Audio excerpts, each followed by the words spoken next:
Ferdowsi's Shah, how do I pronounce that? Shahnameh.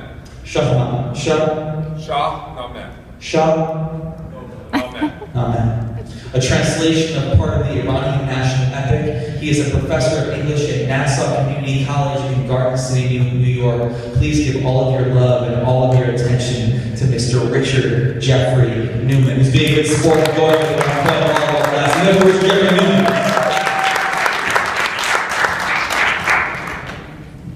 Thank you, Carlos, and I think you should all give yourselves a round of applause for hanging out here on the Saturday night and listening.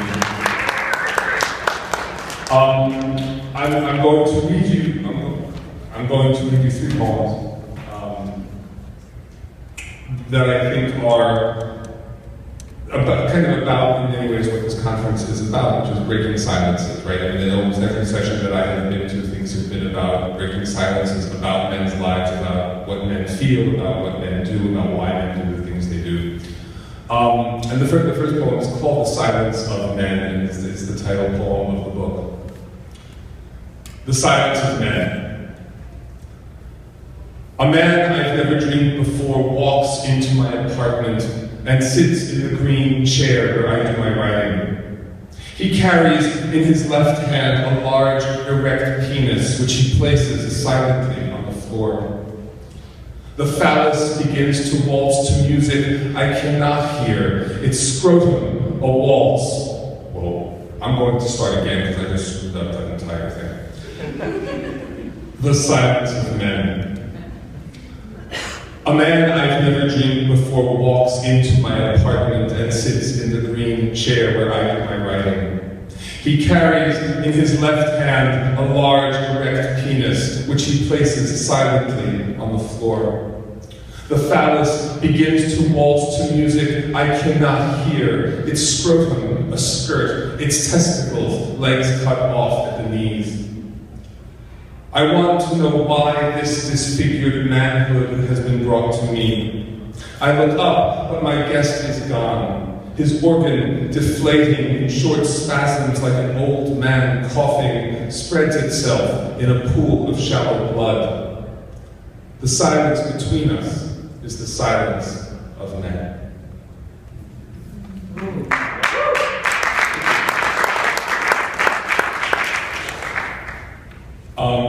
The second poem is, I think, about one of the big silences in men's lives, which is silence around sex, and often particularly the first time that a man, or when he is a boy, has sex. And this poem is called Working the Dotted Line. Working the Dotted Line. I don't remember what vacation I was home for, or how Beth managed to be in New York on the day we'd have the apartment to ourselves, but I think I recall my mother's hanging crystals, scattering the afternoon sunlight in small rainbows that shimmied on the walls and on our skin.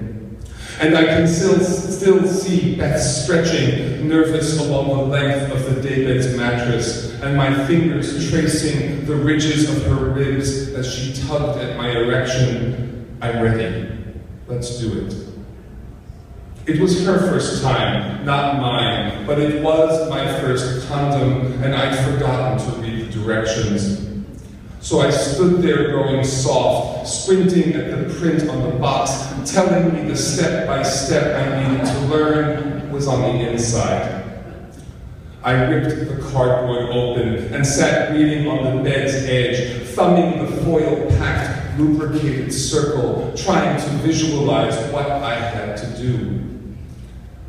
Beth reached into my lap to ready me again, but when I tore along the dotted line, our protection, like a goldfish taken by hand from its bowl, slipped from my grasp and landed under the desk my mother sat at when she paid the bills. When I picked it up, it was covered with the dust and small particles of dirt that settled daily into all our lives. So I didn't put the next one on till I was kneeling hard between Beth's open legs. She raised herself on her elbows, smiling that the second skin we needed to keep us safe should make me so clumsy. But once I let go of what the instructions called the reservoir tip, I thought of the dams holding water back in the mountains near where she lived and what would happen if they broke. Her smile disappeared, and bunching the sheet beneath her into her fists, she lifted her butt onto the pillow we'd heard would make things easier. I bent for a quick look at where I had to go and climbed up onto her, trying with one hand to be graceful and accurate, and with the other to balance over her without falling. At her first grimace, I pulled back. No, she shook her head, eyes clamped shut and then staring wide, her voice a whisper through clenched teeth. Just do it. Get it over with. So I entered her again, trying through the tightness in her face to gauge how hard not to push. But when she cried out anyway, I left her body one more time and crouched over her, my latex-covered penis nosing downward towards her navel, and I placed my palms against her cheeks. I cannot hurt you like this. Look, it's going to hurt, she said. There's no other way. And I've chosen you. And since I wanted so much to be her choice, I kissed her eyelids and her mouth, and with her eyes buried in the hollow of my neck, moved slowly in till I felt her flesh stop giving way. Then, with one arm around her rib cage and the other around her head, holding her tight against my chest, I pulled down and thrust up. In a single motion, I breathed through like I was lifting heavy boxes. She screamed into the muscle just above my collarbone, bit deep into my flesh, and as she bled onto me, I bled. We said nothing afterwards. We didn't cuddle or smile at each other as we dressed, or walk hand in hand to the train that took her home. And I did not ask her what her silence meant, nor she mine, but if she had, I would have told her this. My wordlessness was shame. I had no idea how not to hurt her. And I would have told her I wanted it to do over, which is what I tell her even now.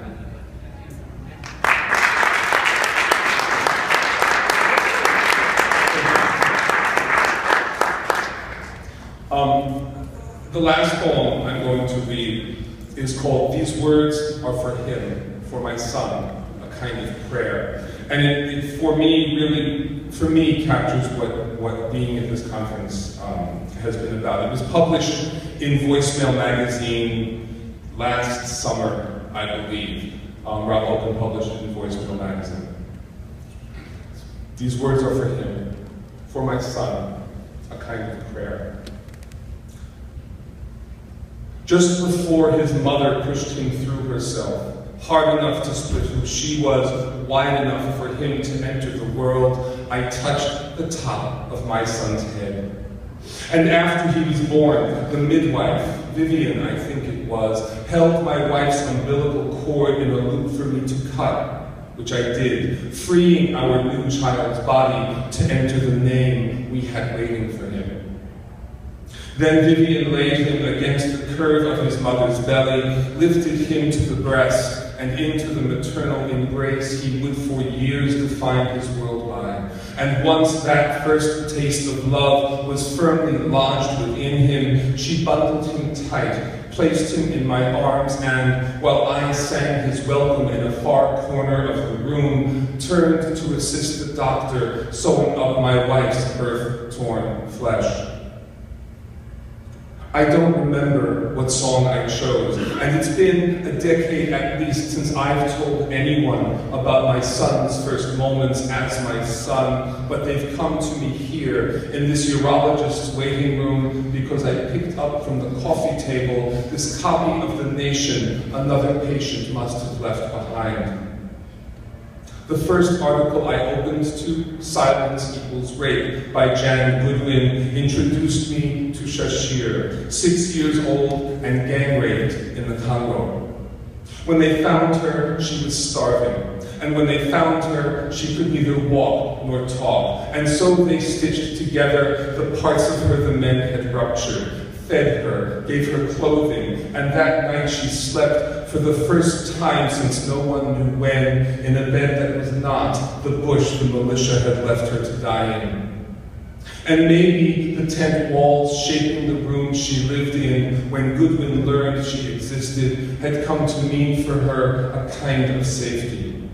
And maybe that safety was fertile ground, where words for what those men had done to her, dropped like seeds from the mouths of those who rescued her, could one day take root in her. I have not been gang raped, but a white man, much older than I was when I was 12, forced his penis into my mouth, seared the back of my throat with what he poured out of himself, and sealed into silence everything that took me 15 years of pushing, till who I was split wide enough that who I am could speak his first true words. Mr. Newman, the nurse, white, blonde, about my age, calls my name, one of the few she hasn't butchered, sitting as I am among the men of Jackson Heights, where names that would twist the tongue of any English speaker are common. But I'm not yet ready to stop reading. Maria was 70 when the Interahamwe tied her legs apart like a goat before slaughter. And the women Goodwin leaves nameless, their labia pierced and padlocked when their rapists finished, most of them dead or dying from infection at the time of Goodwin's writing. The story belongs to them as well. Mr. Newman, I put the magazine down. Bear those women with me as I rise towards the door I need to walk through, so I can place in this doctor's hand the left testicle I found a bump on 3 days ago. A few of my fellow patients glance up as I pass. One of them, smiling, nods his head as if to say, "Don't worry, it'll be all right." I smile back, grateful for his small empathy. Notice as I do that the flag pin on his lapel and the name of the newspaper folded in his lap place his origin in, or at least his allegiance to a country now making headlines for stories like Shashir's. And I know this doesn't happen only over there, and I know it isn't only men with skin darker than mine who turn into a weapon this body we share.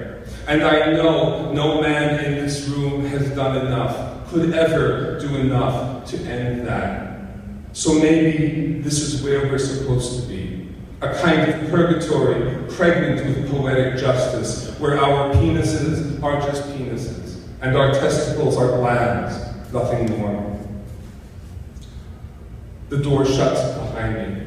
The nurse grins. "This way, please," leading me in silence to the room where I will wait. A 4-color poster of my reproductive system dominates the wall. Its penis, I notice, unlike mine, includes the foreskin. The plastic model sitting on the cabinet does not. I try to remember to ask the doctor about this, but when he arrives, my only thought resembles a prayer. He snaps on latex gloves. I let my pants fall to my ankles, my underwear to just below my knees, and I watch him handle what in my wife's language are called my tofu, my eggs. "It's probably nothing," he nods sagely, stepping back, peeling the rubber off his hands. I pull my clothing up, tuck in my shirt. "Still," he continues, I'm fumbling with my zipper, "let's check it again 6 months from now." He offers his hand for me to shake, then moves on to the next man in the next room. I head back out the way I came, where my friend smiles and nods again. Lifting his hand in a farewell, I answer with my own nod and smile, the reprieve I've just gotten predisposing me not to assume the worst of anyone. Outside, the wind rips the hood away from my head. Snow gusts slap back and forth across my cheeks, and I am reminded how quickly beauty turns cold, how easily death wears friendship's face. I want to know how a man who loves his children does not see their faces in the eyes of the girl whose vagina he is opening with a bottle or a bayonet. I want to know why a woman screams beneath the 4th or 5th or 11th man in line, does not recall for even one of them the voice of a woman who loves him, of a woman he has loved. My son will never know Shashir, but he will know men who could have been, who'd gladly be among the ones who violated her. And he'll know women and other men like me who carry violation within them. A time will come, because it comes to all of us, when he'll be forced to choose where his allegiance lies. These words are for him on the day of that decision. Thank you very much.